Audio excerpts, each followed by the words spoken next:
Экинчи сабакка кош келиңиз.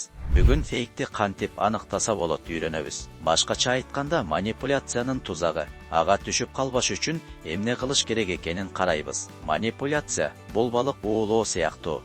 Бирок бул жерде кайрымактын ордуна кооз сөздөр, жалындуу баш темалар жана талашсыз фактылар болот. Биз көп учурда кайрымактын башында ким турганын көрбөй эле ага илинип кала беребиз. Илинип калбаш үчүн эмне кылуу керек? Биринчи, кайрымактагы жемди жакшылап караңыз. Эгер баш темасы өтө эле оозду ачыргандай болуп турса, окумуштуулар рак илдетин кофе менен айыктырса болорун аныкташты деген сыяктуу. Демек, бул белги болушу керек. Өзүңүзгө суроо берип, ойлонуп көрүңүз. Муну ким эмне үчүн жазды? Экинчи, алгачкы сезимге алдырбаңыз. Манипуляторлор атайлап коркуу, ачуулануу же кубанычтын сезими пайда болушун көздөшөт. Себеби мындай абалда биз түзүк ой жүгүртө албай калабыз. Үчүнчү, версияларды салыштырыңыз. Эгер окуя тууралуу бир эле булак жазып, башкалары унчукпай жатса, балким жаңылык көбүртүп жабыртылган же бурмаланган болушу мүмкүн. Көңүл бура турган жагдайлар. Маалымат булагы ким? Расмий мекеме.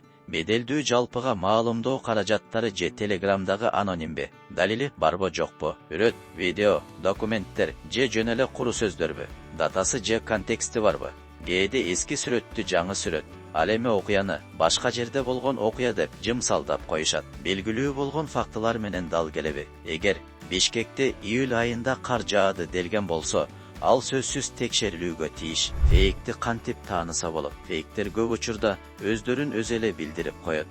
Төмөндө анын бир нече белгиси. Убадалары өтө эле жалындуу келет. Оорунун баарын биротоло айыктырган дары чыкты деген сыяктуу. Тез бөлүш, сизди ойлонбостон таркатып жибердире турган классикалык кылтак. Орфографиялык каталар жана бүдөмүк жазылган тексттер. Расмий сайтка багыттабаган кызыктай шилтемелер. Мисалы, сайттын аталышы О таңгаларынын ордуна 2-0 менен жазылган болсо, эсиңизде болсун, фейк бул ачып кеткен тамак сыяктуу. Аны аныктаганды канчалык тез үйрөнсөңүз, уулануу тобокели да ошончолук аз болот. Эң сонун, кийинки сабакта фактылар менен пикирлердин ортосунда адашып калбоонун амалдарын үйрөнөбүз.